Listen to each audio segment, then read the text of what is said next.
it's an interesting day today. Besides the fact that it's Thursday and it's a Master Trainer, I went to see my son's Christmas play, and I had to park in haste at his school. There was not much space, and I beached my wife's car in snow because we have snow. And yesterday it was a bit warmer and everything melted, and today it was frozen. Anyhow, I managed to get it out on time. I'm here, screens are up, computers are working, so everything is great. We have some great questions. If anyone in the audience can give me their own ideas. I had no shovel, I had no grit, I had no sand, so I just deflated the tires a bit and used my hands to move some snow. And yeah, I'm here. So it's interesting how documentaries and YouTube videos you watch become extremely helpful at the randomest of times. And all this to be here with you and be part of the show. So please let me know if you can hear me. When you know, you know, you know. Exactly. There you go. So it's interesting.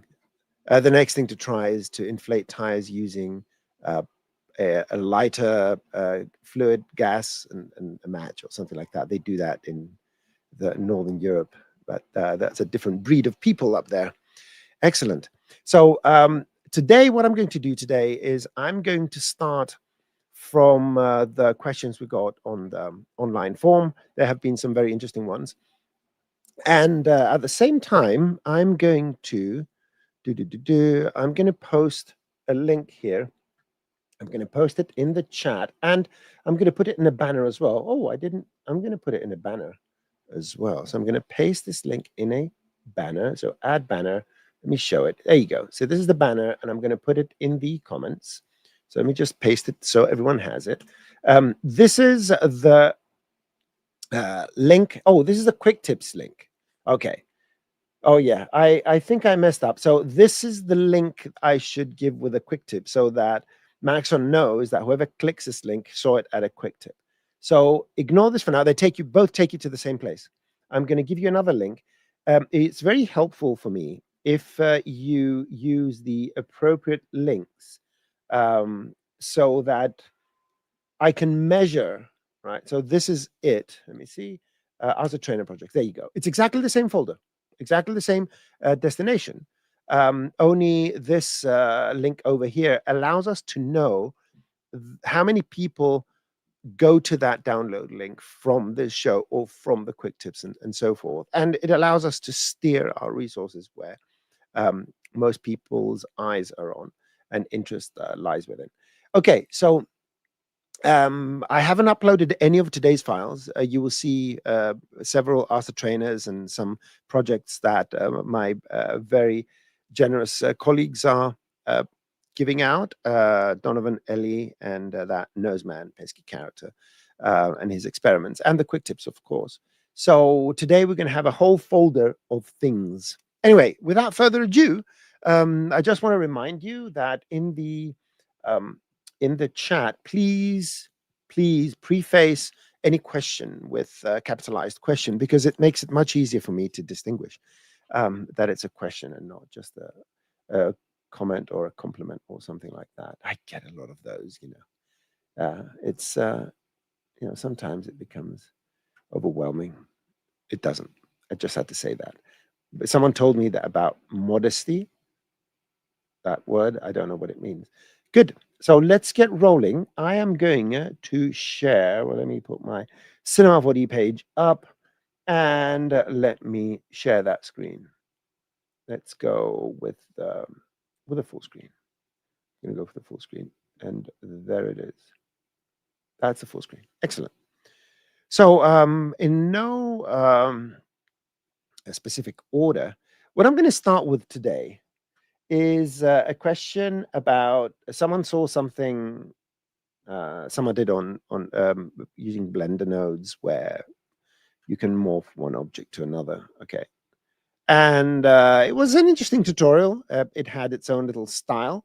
And I thought, and the question was, oh, can you do this in C nodes? And yeah, of course you can do this in C nodes. So it's a bit of a hacky method in the sense that topologically, it's an extremely dirty way of morphing objects, because you don't have exactly the same topology from one to the other. So you get collapsing polygons and all that. But the question wasn't, is it correct? The question I got was, can we do it in scene nodes? And this file is going to be available. It's going to be called Morph Objects and so forth. I'm going to give you an overview, and then we're going to go and set it up. Of course, in Snowfall, you can do other things and actually make it work a bit better. So we just put it in a volume object. So let's go and check it out. Let's go. Okay, I'm going to go to my layout and select this. And it's fairly simple. This is the number of nodes we get. And as far as I skimmed through the other tutorial, it uses the closest point to find the point, the destination point where it needs to go.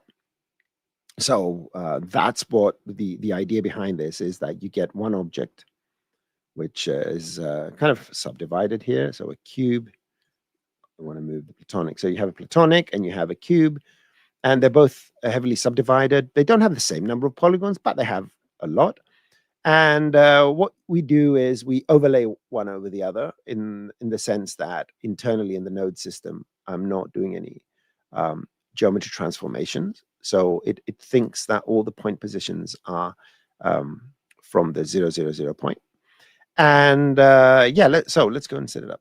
Let's go and set this whole thing up. And hopefully, I'm actually going to do it in a new file. And if my brain goes woo-woo or something like that, I'm going to refer to that to redo it. Excellent. If you hear any noise outside, it's because I have contractors, which would have been done in of October. Thus is the life of contracting, actually being the subject of contracting. Anyway, builders, great artisans, but the weather here doesn't allow for the work to go as fast as possible. Excellent. So we don't care which one is going to morph into which one. We just want these two geometries. So let's go to the nodes thing here, and let's parse the points, because that's what we need to do. So again, I'm going to repeat what we're going to do just to make sure we understand. We're going to go through the points of one of these objects, okay? Let's say this object here. Now imagine that this platonic is in the middle, in between that. So I can make my cube, I guess, an X-ray or something. There you go. So let's say this point, right? This cube point. It's going to search the other object and find the closest point. I don't really know which one would be a close point. Something over here, for example. And it's going to try.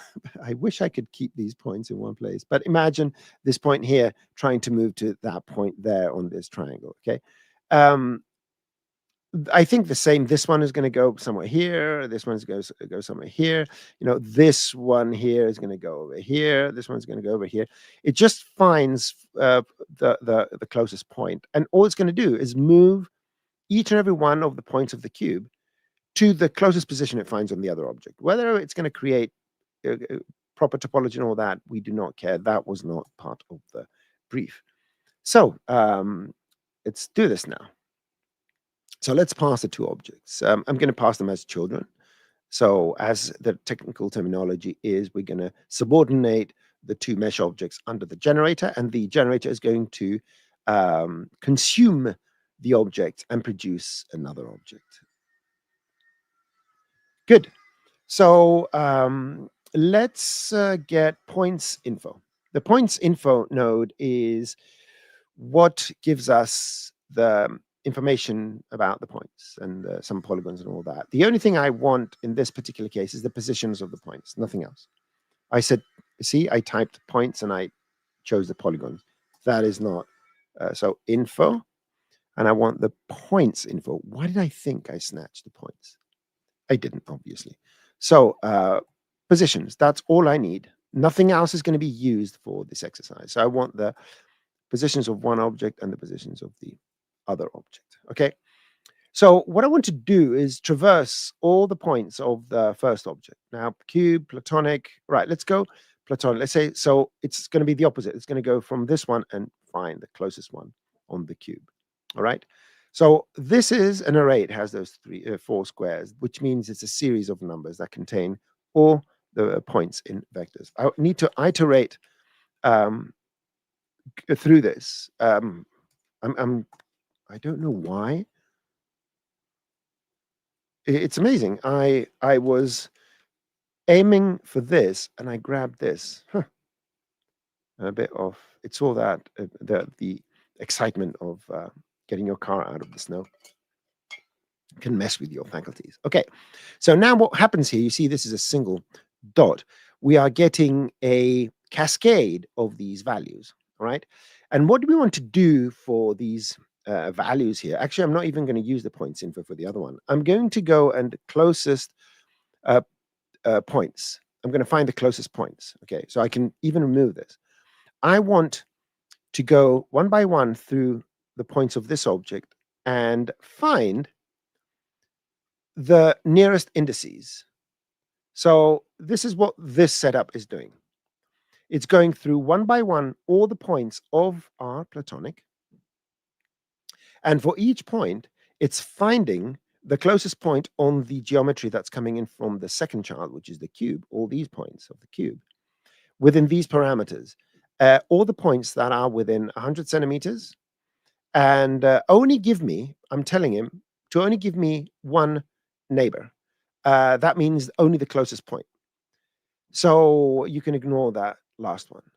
So it will give me an array, because we got those four dots, but it's only contain what the index of just one of the points of the cube, which is closest to each and every one of the points.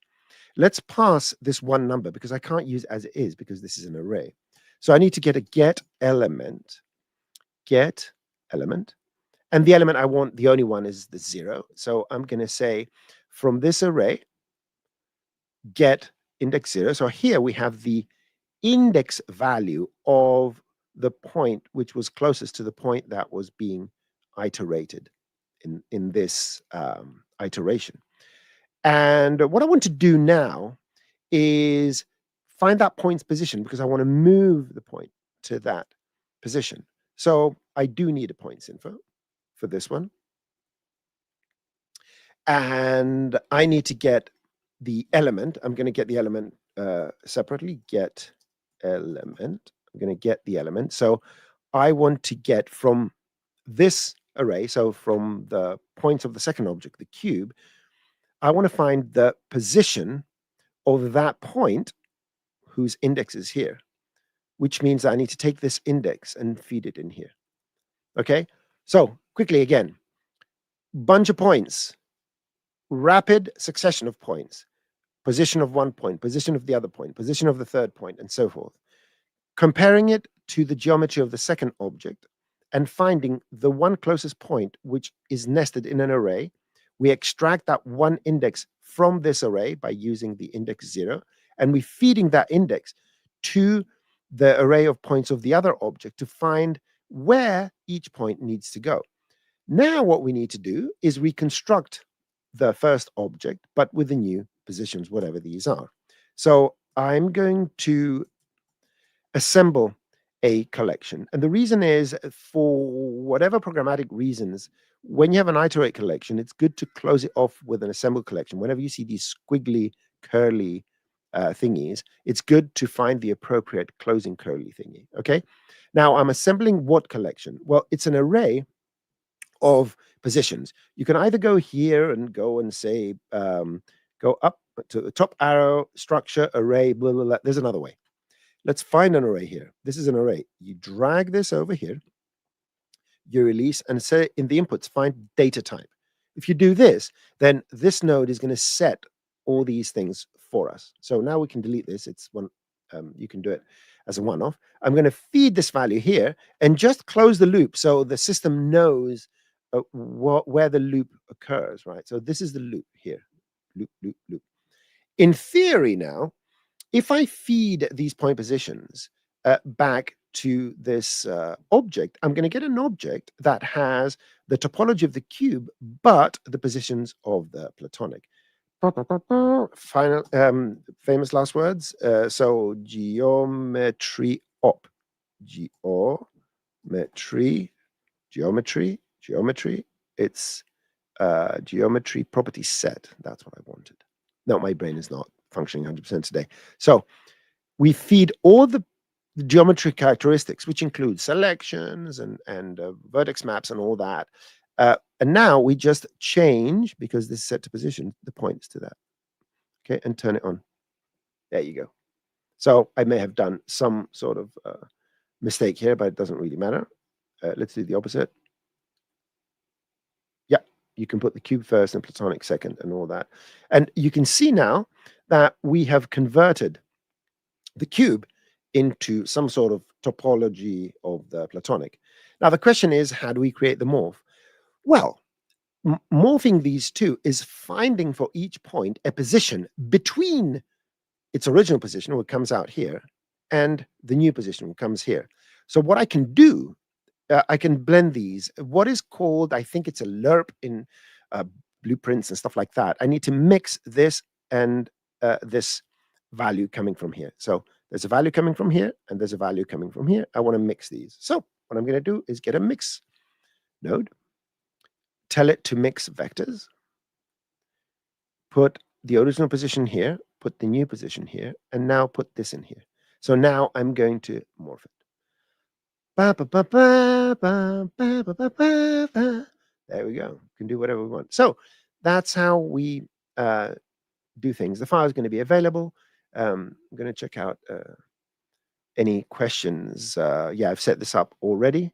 And this is, you know, we spend so much time doing this, and then you click on a button and, oh no, I threw it away. I have a copy.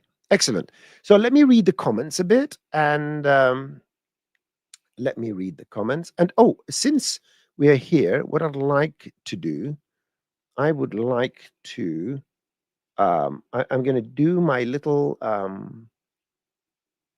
want my nodes, and click this, just to make sure that my very good friend and mentor, Dr. Sassy, has a little photo for us here. I'm going to put this because, you know, nodes, that's what we do today.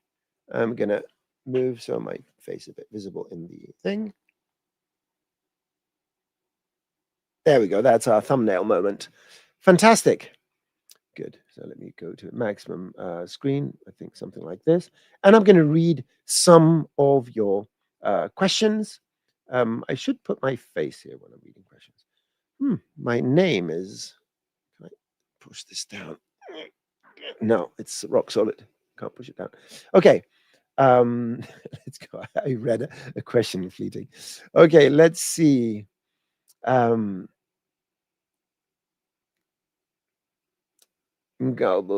me see here. How to make particles spawn from Voronoi fracture pieces. Falls on another cube that fractures a particle. There's no, you know, that is not something we can easily set up. Depending on what you want to do, this is something we need to dig in deeper. Yeah, I need to think about that. That is something that will be more of a compound setup that does many things. We don't have an automatic way of doing that. I'm going to mark this comment. Okay. Hello. Where are we? Hello to everyone. Good morning, Big Beans. Sessions, yeah, from Basil. Excellent. Oh, this is an interesting one. Are we still giving out t-shirts? No. Yeah. So Drake, my friend, how are you? Okay, let's see the question here. I'm playing with a driven displacement, but I've been wrestling with obvious branding from gray value ramps and practice. I haven't played, so I'm going to be totally honest with you. I haven't played with the displacement quite yet. So I won't be able to help you right now, but I may do a quick tip or something like that, or discuss it with my very good buddy Ellie. Maybe she will do something for it. Okay. And I'm going to mark these. Okay. So the other question I had, let's go. Yeah, this is sort of Yeah, it has to do with snowfall and snow drift and so forth. I'm just going to skim over this a bit. What I found is an interesting way of creating nice vortices and all that with particles is using Pyro. So because we can use the Pyro Vect and other stuff as well, of course, and it's quite performant, and our own Pyro allows for interesting swirls and stuff going on. So what I would suggest is someone was floated a video as well where um, they were creating some uh, amazing particle noisy stuff and all that, and everything as far as I could tell was based on Pyro. So you can see there's the interesting swells going on here, and yeah, you can see the particles are moving really nicely. Just tweak your settings. But I will have this file that's very simplistic, though. But my general advice is if you want to do various natural phenomena with particles, start incorporating Pyro into your scene because it has more of that gaseous fluid look, wind and stuff like that look like. And what else? And it's very fast because they both execute at the same time on the GPU. It's extremely fast. I'm going to have this file available for you later on. Okay, where are my morph objects? Bye bye, morph objects. Okay, um, let's see. Let's see. All right, there was a question about clones, and this is from Mahdi from Iran. Hello, hope you with us. If you're not, you're going to see this rendered. Let me find the cloner. Right. So the question was, I have a cloner that clones sweeps that contain a spline and a circle as a profile for that sweep. How can I make random or incremental radii for the circle profile for each clone? Where there are two ways. The old school way, which I prefer, is to have two sweeps with two different circles and use the cloner's blend mode to blend between these because it's going to blend the attributes of each and every one of these. All right, let's quickly set this up in a new scene. The scene is available. So I've got a sweep with a certain circle, let's say with this radius, okay? So I'm going to make a copy of this and make the circle, let's say, make the circle the smallest value I want. So let's say 1 centimeter radius is the smallest, and the largest is 20. And I want to randomize between these two. So create your cloner and whatever distribution you want to do. Let's do this 1 and 10. Okay. So in the Z. And of course, the default mode is iterate. So it goes one other, one other, one other. If you set this to blend, you'll see they sort of blend between each other. And now let's randomize this blend. To randomize this blend, you go to MoGraph, add a plane effector, make sure no other parameters are on. The only parameter you need is the modify clone. So now the effector is in charge of creating the blend values. And the blend values for all the hierarchy is only the values that change. So as long as these numbers and these numbers are the same, and these numbers and these numbers are the same, the only thing that's going to blend is the radius of the circle. Now, this means that you can do this with other parameters as well, the n scale and whatnot. So you can do all sorts of weird little tricks. But now, with our effector being in charge of the thickness, what I'm going to do is go to fields and add a random field. And that's it. That's all you need to do. This random field now controls the radii of these things. And if you want to just make sure that it's you can tell the difference, there it is. And you're going to get random numbers between 1 centimeter and 80 centimeters. And the file is available for you to use. So this is how you would do this. Fantastic. Again, I haven't uploaded the files. I'll upload them when I'm done, just in case I want to modify something or save something else, and so forth. Okay. Jess, what's up? Thank you very much for your wishes. I hope you have a Merry Christmas or Happy Hanukkah or anything people like to rejoice around, and yeah, enjoy the festive season. What else do we have here? Oh yeah, let's go to the other question. So we did this, Cloner. So we're going to talk about this. This is an interesting one. I'm kind of leaving it towards the end because it's nice. Okay. Okay, this is an interesting one. So somebody has a templated um, project, something like a lower thirds. Template projects is when you have lower thirds and you want your text always to fall within a certain scale, and no matter what you write here. So if you write a beautiful word, for example, Noseman, it's this big, and if you write Mosman, see, there's a big difference. It's still that, or hello there, everyone, and you just do this. Everything fits here, and the simplest way is using a Nodes modifier. Now, because the motext object here, and let me get rid of my face. There we go. So because the motext object is multiple objects, you can see all the dots here and all that. Feeding it directly to this takes every letter and makes it that bounding box. That's why the lowercase l, the L's are massive. But this is an interesting exercise, right? You know, each letter has a bounding box of 100. But nevertheless, if you want to treat something like geometry, just do that. Okay, and let me show you how to set this up. It's literally just one node, and it's called geometry resize. So let's grab this, and let's grab a rectangle. Rectangle. I just said rectangle. You know something? I'm gonna rename this to rectangle. MB rectangle, because I never make mistakes, so it's probably misspelled. There you go, art. So I'm gonna copy this and the rectangle. Okay. So I'm just doing this for a measure of size. You know, it's 500, so we can see that it's accurate. And it's going to create a modifier. So I'm going to go here and grab a Nodes modifier. It's like a deformer. You can do this with a generator as well. It doesn't really matter.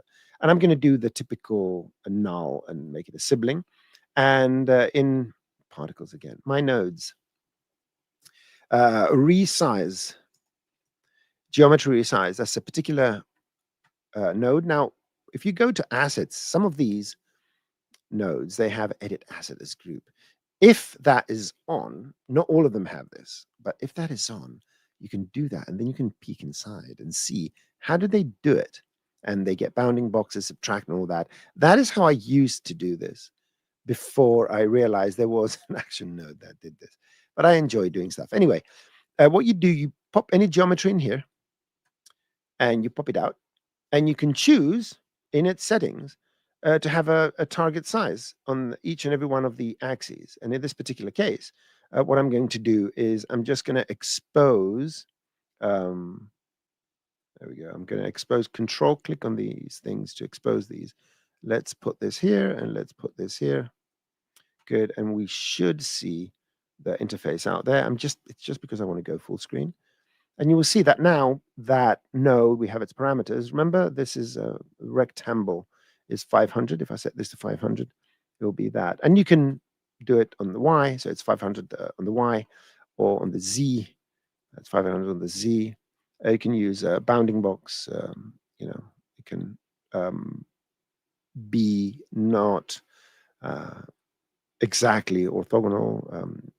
There's more attributes there. That's why we can't see them. If you go to the actual node and you set this to, oh, here, there's my geometry node here, and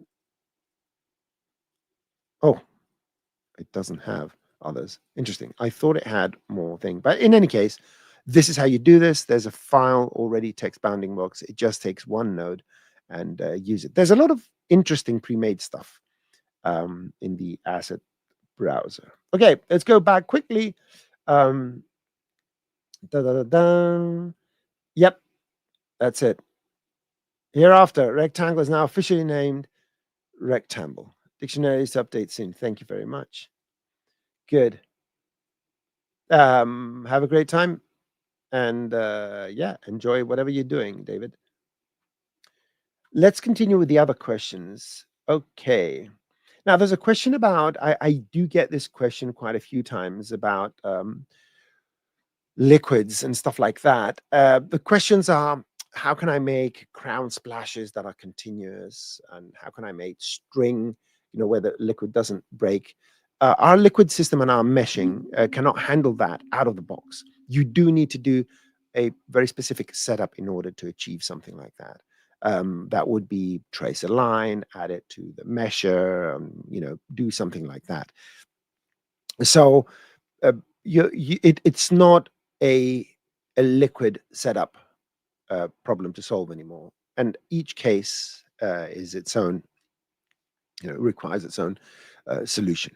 So yeah, sometimes it's even better to not deal at all with liquids under certain situations. For example, if you're doing drops that go down a bottle, it's much more convenient and better looking if you do it using other methods like MoGraph, and then a couple of drops, you hand animate them and stuff like that. The fact that something physically is a liquid and we want to make something look like liquid doesn't mean that we should use a liquid solver, right? Okay, let's go back to the screens. There we go, on the other side now, but still that thing. Okay. Oh yeah, what was that noise? Aliens abducting. Let's see this. That's my microphone. It's like a guitar. I've got a spring. Yeah. Yeah, everything is nice and musical and temperamental around here, just like myself. Okay. Oh, this is an interesting question. So if anyone's wondering, because I've had this question a few times. So in the simulate, I think it's a liquid filamenter, you will see in the properties and the color, there's an along. This is not, yeah, this is not correct. Okay. So ignore it for now. It's a bug. All right, let's get rid of that. Okay. Let's see. What do we have here? Templated. Yep. All right now. There was a question about how to transfer a texture to a new UV set. If you go and check out the quick tips, it's the quick tip I did, not for today, but I think it was last week. And it's been there for 250 years. And yeah, check out the quick tips. Always check out the quick tips and subscribe. So let's take a look at this. What I'm going to do here is I'm going to open up someone's Instagram page. I don't know the person. And this is Yati the Man. All right. This is a very interesting style here. All right. Very interesting style. It combines a high resolution render. It has pixelated elements, but it also has actual pixelated elements, right? Look at that. So this is properly rendered. You can see the highlights. They are, oh, did I just like it? Anyway, it doesn't matter. It's beautiful. You can see even the highlights are pixelated, but everything else is not. Whereas the other thing that comes in, boop, this is pixelated. And the question was, can you make these things and so forth? Of course you can, but it's not an automatic thing. So I went off and set up, I made this looping animation. It took me the best of 10 minutes to do, including drinking coffee. So, cheers. So 33 frames. And what the premise of this is I want this guy, only this guy, to be high resolution and everything else to be pixelated, everything else around him. And this is how this looks. So what I did, so this is high res, art, and I'm going to show you the whole scene. Let me go. I think it's here. I'm going to go combine scene. So this is a combined scene. All right, same scene. It's not IPR. It's going to render. Come on. There you go. So this is the combined scene. I'm not going to complicate things too much with takes and all that. I'm going to create two scenes. One scene is going to be everything except the character. And in order to do that, you just go to whatever your character model is. I do not want to remove his reflections and all that nice stuff. So I'm going to go add a redshift object tag, and in the visibility, override the primary ray visibility. What this will do is the only part of that object or hierarchy that won't be visible to camera is the direct visibility to the camera. Everything else, whether it's a shadow, whether it's a reflection, whether it's occlusion and all that stuff is going to stay. So this is one scene, and I've named it what did I name it? It's the pixel art scene. All right, it's the yes, and the other one is only going to contain the actual character. So see, and what I've done here is actually the opposite. I've excluded everything else from primary, and I'm just creating an alpha channel. And this is a combination of two renders. So before I went off to my son's plate, I fired up After Effects. This is where I managed to get, but I've got everything rendered. So let's go here and load these. Go to, oh, this is from, yeah, there we go. So we need to go to the man renders, and let's open the XR sequence. Doom, and let's open the other one, which is pixelated renders. Now they're both the same resolution, right? So there's not much difference. And I'm going to take this high-res man and create a composition. We should see, there you go. Right. So here's our high-res portion, all right? Now, there are a couple of things we can do. We can put this underneath, and you can see now it's combined nicely. I haven't I didn't set up my colors, so it's going to be a bit dark. I need to go here and just interpret these. Let's go to interpret. Am I using color management here? I don't even. It's a new project.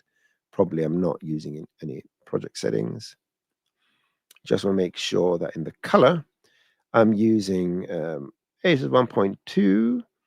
Working color space. What did I render? Is it sRGB? I don't see. I didn't set it up for this, so I'm not sure. No, I don't want all these. I just want the typical sRGB. Where's my sRGB? Scene linear? No, it's not scene linear. Where's sRGB? Has this changed? I don't remember all these things over here. I just need a simple sRGB, nothing else. All right, it doesn't matter. Doesn't matter. I'm not going to be looking for sRGB or anything like that now. Forget about it. So yeah, that's how I want it. I want it dark. All you have to do is go to the background, end of the list. Yeah, I'm not going to go to the end of the list. I'm too lazy, and your time is too valuable to go to the end of the list. So the background now, you can do whatever you want to it. So as far as I'm concerned, if there is anything pixelate, is there any pixelation thing, pixel motion blur, pixely poly? What I was going to do, actually, I was going to do something else. I was going to go and create a pre-comp that was much smaller and then bring it here and blow it up, because you can do that as well. So I can take, let's remove this. You can go to the pixel renders. Okay, there you go. And this is where my car is. And what I'm going to do to this is tell this composition to be 128 by 72 pixels. Good. That's my composition. I'm going to take all this here and scale it down 10 times. I think I need to scale it down 10 times. So the transform should be 10%, correct? Correct, 10%. There we go. And you can see it's all pixely, right? There you go. It's nice and pixely. Now, I'm not absolutely sure where. I think this is the button. I do not want, there you go. They're my real pixels. Those are my real pixels. That's what I want to do. Okay. So now I have this very low resolution pre-comp. So I can go to my high-res man and get the pixel render, put it underneath, and just scale it up. And there you go. Now you have pixels and whatnot. There you go, pixelated. There you go. That's it. So you have a combination of these two things, and all you need to do is just composite them properly. So this would be the Mosaic. Thank you, Saurabh. Yeah, contact me. Maybe we should bring you on the show one day. That is something I'm planning for 2026 to see if we can get some of you on the show, talk about your work, talk about your experiences, tell everyone what a genius I am and how I changed your life and all that. You know, what people usually say on the red carpet. Good. So there you go. That is how you do this. It's not rocket science. All you need to have to do is think of some, creative way of compositing stuff. Excellent. If you hear banging, that is the contractors banging on my wall. Fantastic. So I'm going to try the mosaic thing because that's what my friend Sora said. So this is the pixels. There we go. And let's go mosaic. Mosaic with a C. Woohoo!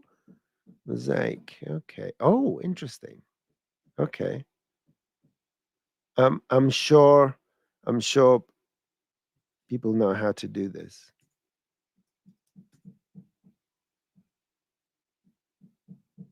And yeah, I can go and select something, I assume. Anyhow, doesn't matter.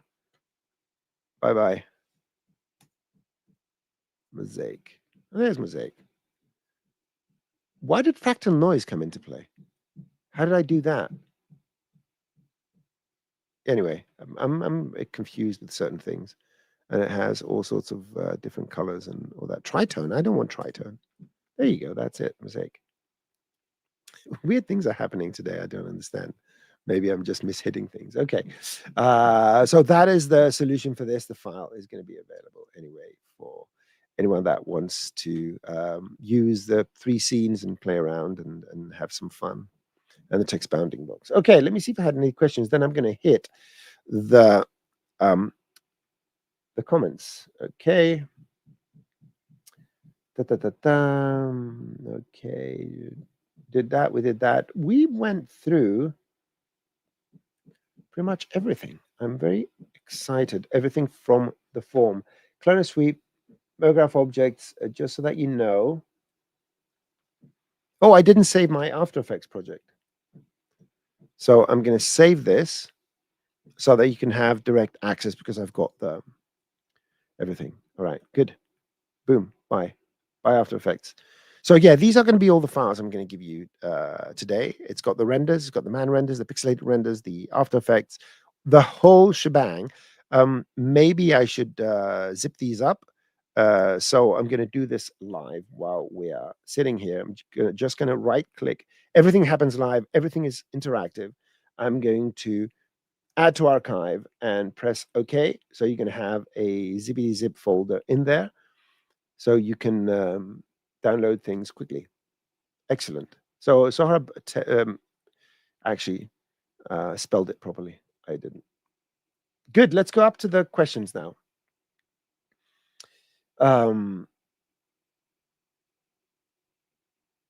Let's see this. Let's see if we can. So Matt Paint. Good one. Matt Paint. Last episode, you shared a way to bake a normal tag into a fong. Is there a way to bake normals from 2 identical objects with different topology? Bake normals, a fix maybe to CAD surface normal issues. I do not know. This is something either through the form or through Twitter, let me Twixer, whatever you call that thing. This is me on X, Twitter, and so forth. I'm a bit. What I wanted to do is make sure that we can have somewhere where we can discuss these things, some sort of server, some place. If you go on Discord, you will find at least 2 Cinema 4D related Discord servers. One, I think it's very aptly named Cinema 4D. Let me see. It's called Cinema space 4D, capital D. So I am starting to frequent those spaces now, alongside very good friends, colleagues, and a plethora of very helpful and extremely smart individuals, selfless and everything else. So, and cool people. Anyway, so for questions like that, where are we again? Where's my comments? There they are. That's another one. Wrong question. There it is. This will be an interesting case for what the 2 files, the one that's normal and the one that's okay, and the one that's broken. I'd love to see if something like that can be developed as a workflow, or there's a methodology we can use. So we do need to find our way to bring us closer to you. The downloads repository is one way, and we're going to try and improve even more throughout 2026. For anyone that doesn't know, there's a very active forum, or this university forum, which is 100% being taken care of by the magnificent Dr. Sassy, mythical creature of immense knowledge and kindness. You don't find them anymore. It's just like unicorns. And yeah, I will start working with Dr. Sassy on this so we can provide more support. But we do need to find a way to consolidate all these things. If you have any ideas, please let me know on the various socials. Okay. Oh, good. Drake is providing link for the C4D procedural channel. That's an extremely interesting one with very, very smart people with very large heads. So that's one of the 2 I frequent. Okay, where was I now? The questions, that was where I was. So for previous versions of AE, can you open the newest ones? If you have a problem, let me know and I'll send you a file directly. Don't be shy. Okay, let me see. There was a question here. Let's see this one. Yeah, there was no link for some odd reason. Let me see if I can C4D procedural. How do we get a link? Do I just get this whole number here? Give me a second. Sorry for the delay. I'm just going to see if that is the link, or is that a personalized link? I have no idea. Okay, it appears if someone has a more official thing. Anyway, we'll let you know. I'm getting a bit confused. I don't really know how Discord works other than replying to people and all that. I want to make sure that it's the correct link I'm gonna give you. Okay, how can I transfer the position data of the object inside a cloner? Inside a cloner to After Effects. Have you tried Cineware? Okay, let me let's take a look. I'm going to show you something about After Effects, which is quite interesting. So let me go to the full screen and let's create something. So I'm going to create a cloner and I'm going to make cubes. I'm going to animate the cubes. I want to remember if this works. That's what I'm trying to do now. So this is just an exercise for me. So they go up and down, all right? So let's go with 20 frames.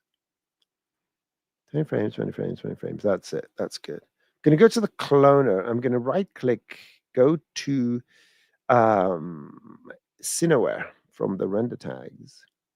Okay, and activate children. All right. So the cloner is, let's say, 50 and 50 and 50. It doesn't matter. Whatever, you can create a solid and all that. What I'm going to do now is let's go and save this. All right. So I'm going to go very quickly and save it in today's folder. Okay, here we are. And I'm going to name it. Mograph Cubes for AE. I mean, why am I saving it there? I am. And let's open After Effects now, again, for the nth time. Cheers to everyone, having some water, so that you know I'm still here. Good, I've got After Effects open. So, I don't remember if I did an update. Let me go and import that file. Okay, let me just go to my quick access, today's folder, and I'm just going to load the Mograph cubes for AE. Import. Importing selected items.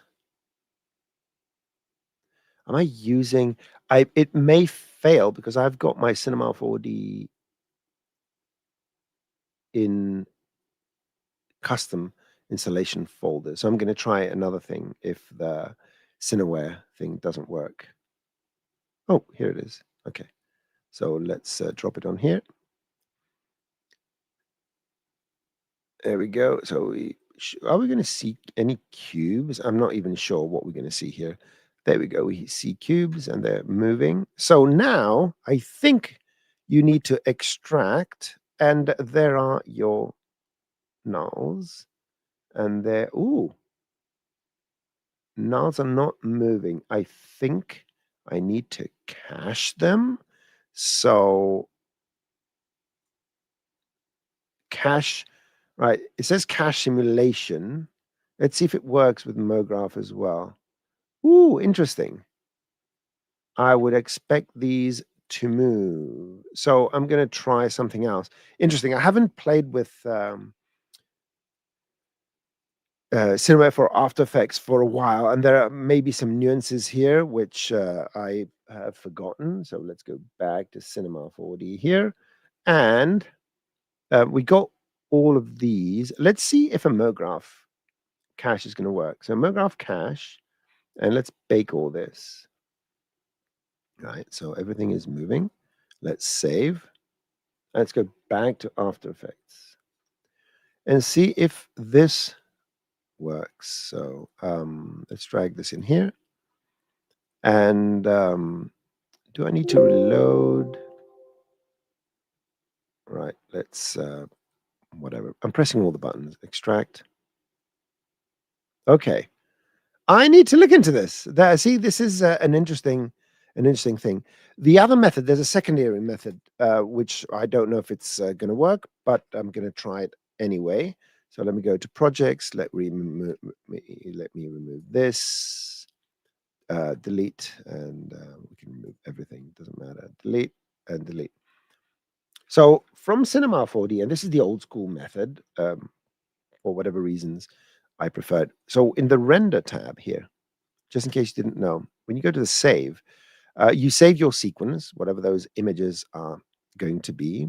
Let's say an MP4, and let's just do AE, a simple render. Okay, MP4. Let's go all frames because that's what we're going to do, and very quickly render this. But what I'm going to do in the save is down here, it says compositing project file. And you can save this even absent of the render, but it is going to record certain things. So include 3D data. You can choose between these softwares. You can just save that project file. Now, I'm not going to render for now. I'm just going to save that project file. It's going to save it in the same folder. It's going to ask us here, Mograph cubes for AEC. See that? After Effects composition.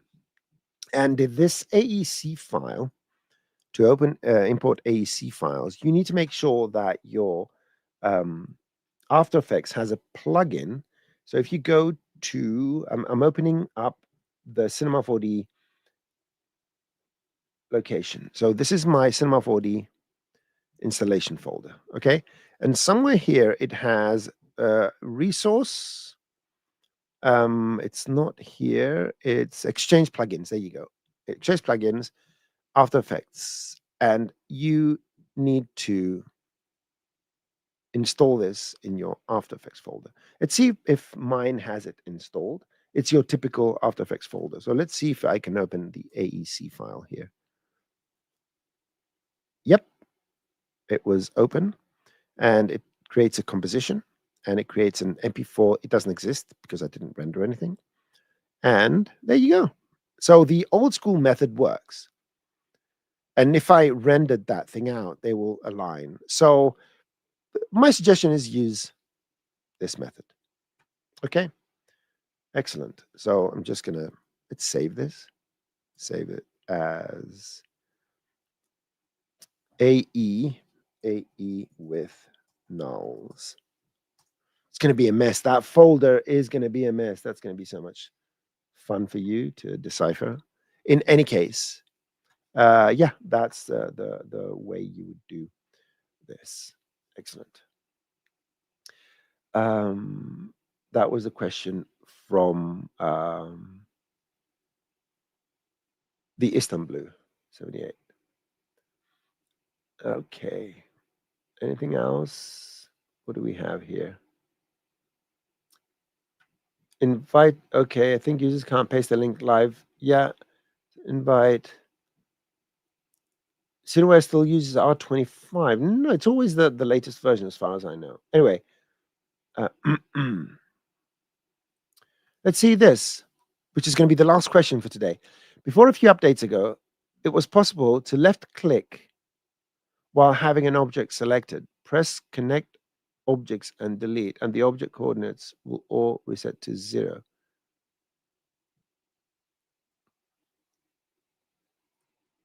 I think, let's see if I understand this new file. You have, let's say we have 3 objects here, 1, 2, and 3. And I've got all these selected. If you do current state to object, so current state to object, no, connect objects and delete, sorry about that, connect objects and delete, the center remains where the average was, right? So if you go here and do connect objects and delete, it's the same average. I think that if you click on this, that little arrow, let's see if this is going to do the same current state. Sorry, connect objects and delete. No, there's a control, I think. There's and now connect objects and delete. If I press control, no. There was something someone did. Is it Alt, connect objects and delete? There you go. Alt. And it uses the last object's position. So let's see if it works with this. I'm going to select this and right click, connect object and delete, press Alt.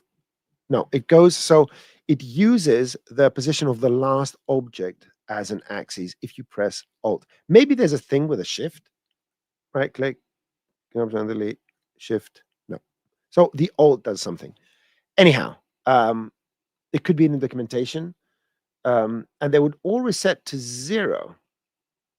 I do not know. I do not know how to interpret that. Connect object, yeah, that's different. Yeah. Yeah, the connect object is a different situation. What I would say is that using a connect object actually, although it takes a couple more clicks, it does allow you to move the connect object, so to speak, wherever you want, right? So maybe I want to move this at the top of that cube or something. I want to grab this and move it. Let's say before I parent it, I'm just going to move this. Oh, come on. I want to move this somewhere. I'm going to, there you go. Let's say this is the point I want to have a center, or this is the point. The connect object will retain that as the center of the axis. So I love the connect object for that reason. And yeah, that's what I have to say. Okay. Let me do a quick little housekeeping exercise here. And right, I'm going to do just continuation. In the coordinates menu of those three cubes, they all still have values as before they went to 0.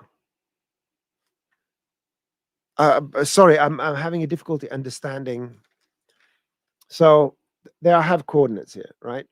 They have, each of them has coordinates. But if you do a current state, connect objects and delete, then you just get the average of the three selections, unless you press Alt.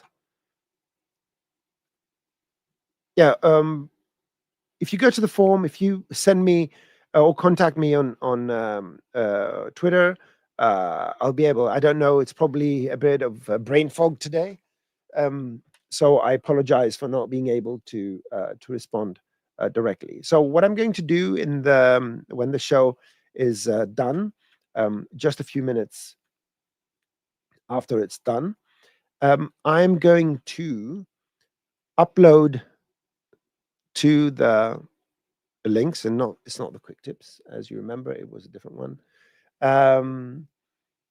And go to that link. I'm going to copy and paste it again. Not quick tips, but the other one. There you go. So it's this one over here. Master Trainer projects, and excellent.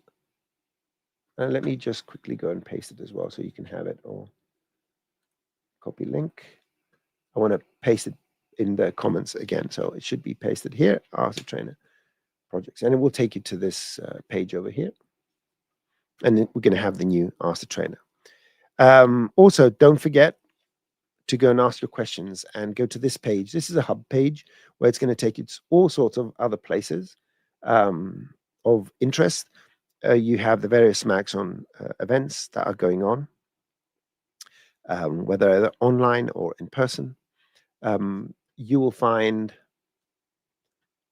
Maxon Training Team links. All the videos are hosted after they are shown live on Maxon Training Team YouTube channel and the Maxon YouTube channel. I think we're going to change that, and soon we are only going to have the shows both live and hosted on one channel. There's no reason to have two channels. Everything is much easier that way. Of course, do yourselves a favor and go and check out the amazing stuff that people are doing in ZBrush, including our fantastic trainers, Ian, Paul, and Rodolfo, and Daisuke, and so many other amazing trainers we have. And of course, don't forget to go to Cineversity, where the latest and best tutorials are, especially the ones I make. Don't forget to watch those. In any case, let's go back to this. I think I really hope that you enjoyed this. If anything, the only 2025 was a significant year for me, because it was the latest year I was revolving around the sun. So I guess 2026 is going to be even better, because it's going to be the last year, the latest year. So yeah, keep spinning around our local energy provider, the sun. Keep learning. Stay positive. Happy New Year to everyone. And yeah, share ideas about how would you like things to be done. And of course, in 5 minutes, you're going to have your upload folder all ready with everything I did. So thank you very much. Did I miss the shirts? Okay, let me. We need to bring some people. Switch Media Tube. I need to bring you back to reality. We do not give T-shirts anymore. I'm very sorry. In any case, Happy New Year to everyone. Thank you very much for a wonderful year. I always enjoy being in your company. Take care, everyone. Let me now find. It's the usual thing. I need to go and find the media assets, and there's some end video. There we go. Found it. Toodaloo.